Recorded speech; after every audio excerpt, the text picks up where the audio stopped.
World of Warcraft and Baldur's Gate, but I want to build one with my own little twist. So this Druid Grove is themed around sunflowers and the sun. But of course, first we must build the classic giant tree that sits at the heart of any Druid Grove. So I found this nice sunny spot on a hillside and I started building the most ancient and wise looking oak tree there ever was. I know it looks like a mess right now, but once we add the leaves, it will be fine. Trust the process, because you can fix everything with leaves. Now I'm just going to time-lapse the rest of my leaf placing endeavours because I went a bit insane. And for some reason, I launched into this rather inspiring TED Talk. To myself. I'm not very good at this. That's not going to stop me from trying, and that's why you shouldn't let your fail being bad stop you from trying anything.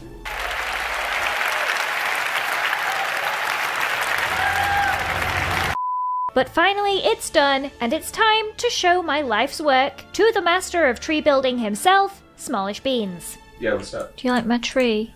Oh, funky. What do you mean funky? Looks funky. Well, you heard it here first, folks. It's a funky tree, what can I say?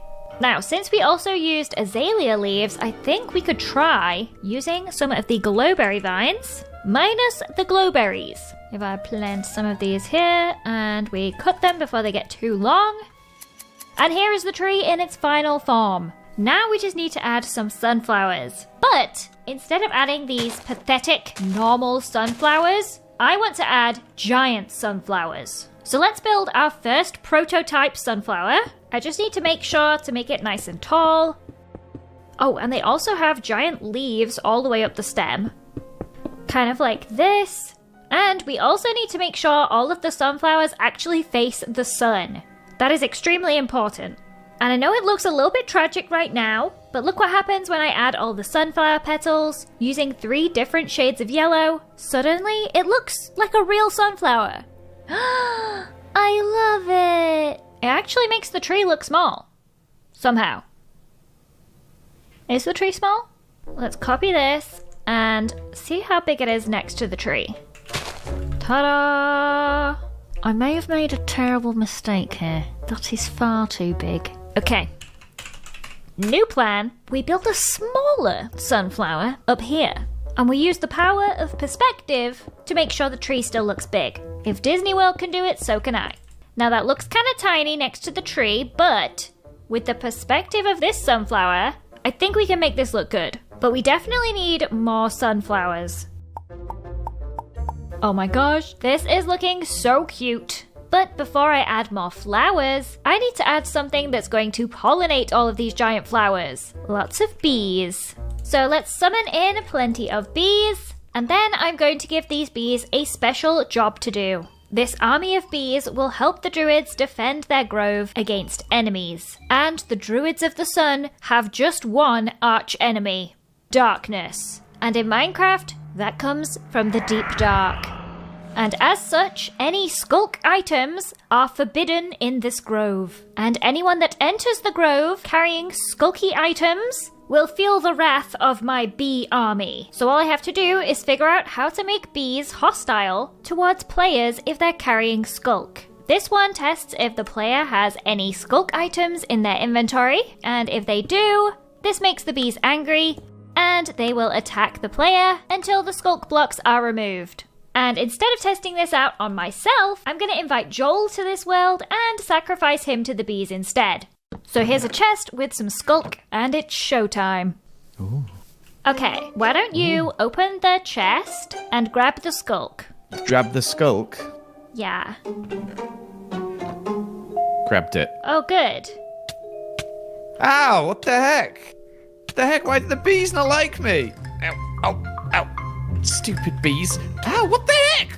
How many bees are there? Oh, Lizzie, is this all you invited me on for? I thought you wanted some help. Oh, no, that worked perfectly. Thank you. That's cool. I like that. That's sick. How'd you do that? Command blocks. The next thing I want to add to my Druid Grove is some buildings. So let's get some wool and start to plan out where the buildings can go. This is just a rough plan, but it should end up looking something like this. So I'm gonna start with this one back here. And I have decided this will be a communal food hall where all the druids will gather to eat together. So the very first step of Lizzie's chaotic guide to building is to plan out the size and shape of the build. Then I stared at it for a while, wondering what to do.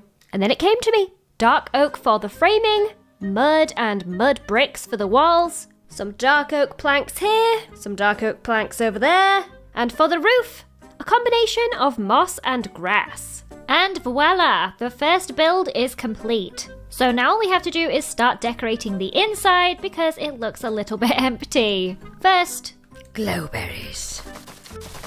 Oh my gosh, okay, that is a little too much. I'm gonna strip all the glowberries away and give these vines a haircut. I just want some really short vines just to add some texture to the ceilings.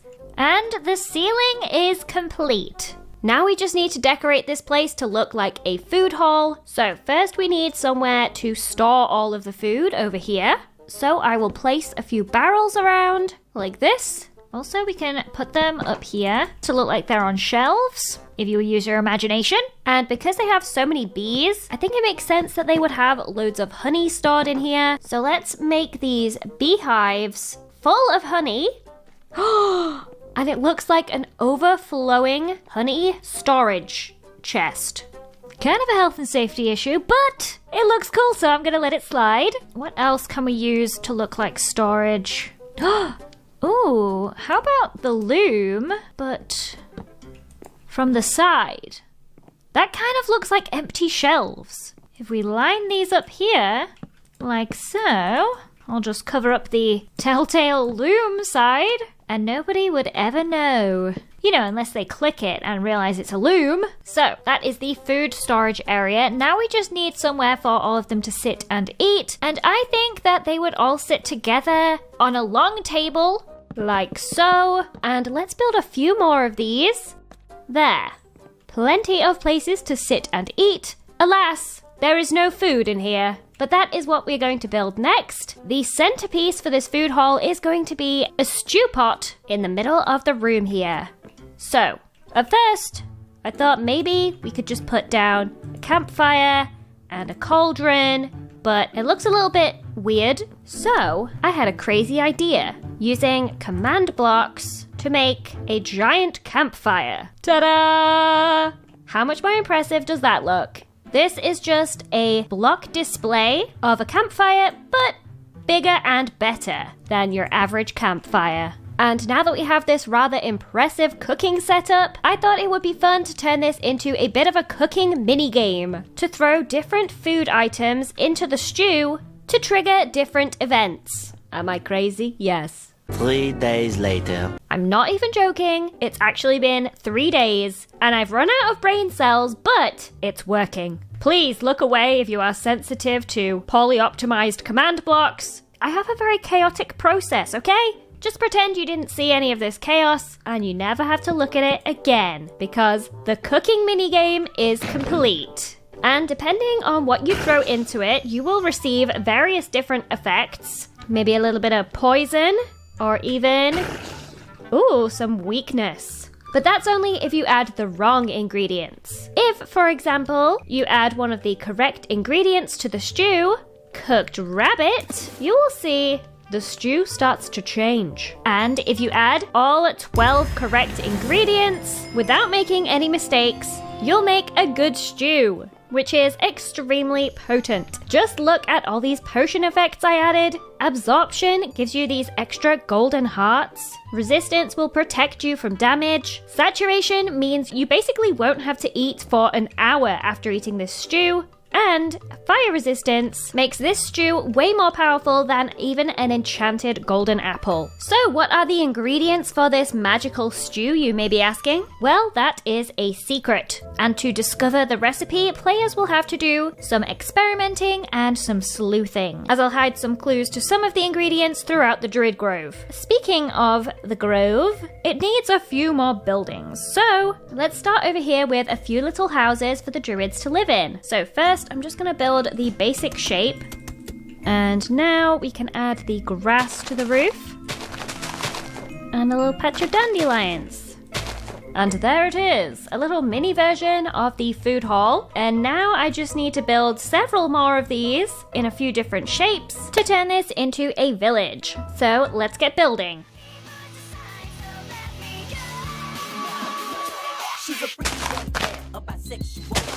Ta-da! The houses are complete. That one has a hole in the roof. Hang on. Now they're complete. But this blue path is ruining everything. So let's test out some different blocks. Let's try various shades of brown. This is the color we want. And using the power of World Edit, we will have this path done in no time. Look at the difference that this path has made to the village. Now everything actually looks connected, but I bet if I spawn in some villagers, they will just completely ignore all the paths I've made for them. Oh, yeah, off he goes. No respect for the paths. Now I still think it looks a little bit empty, so we definitely need some decorations. I was thinking right here, it would be kind of cute to build a honey cart. So let's build a little wagon. Very cute. And let's put some honey on top. Ooh, it would be cute if the honey dripped down and made a puddle. And let's also put a few beehives around, you know, for good marketing. And now all we need is a honey vendor. So I'm going to use a command to summon in a villager that only trades honey. Ta-da! Now we have a beekeeper, and I made him hold a little sunflower because he sells some very special honey. In exchange for rare exotic plants, you will receive sunflower honey, collected by the bees of the Sunflower Grove. And in case you didn't guess, this special honey is in fact one of the ingredients in the mystery stew. So let's delete that command block and make a trade for some of this special honey. And now I can test it in the stew. Ta-da! Now, I do want to add a lot more sunflowers to the Sunflower Grove because I think that you can never have too many sunflowers. Ta-da! How magical does this look now? The only problem is that they all have to face the same way because sunflowers do face the sun, which is that way. So, I won't lie to you. It does not look as impressive from the back. But that's not my fault, that's nature. Now, the next detail I want to add is some patches of wheat, and I've added some beehives to these as well. I think this contrasts with the yellow of the sunflowers quite nicely. And over here, this is quite a nice little spot for a garden, so let's have a beehive and some of these pink petals, because I just love these so much. And I came up with a fun idea, flowering azaleas, but on top of them, we add pink petals. Oh my gosh, that looks adorable. And as you can see, the bees love it too. Oh, and of course, that is another one of the clues for the stew. One of the ingredients is pink petals.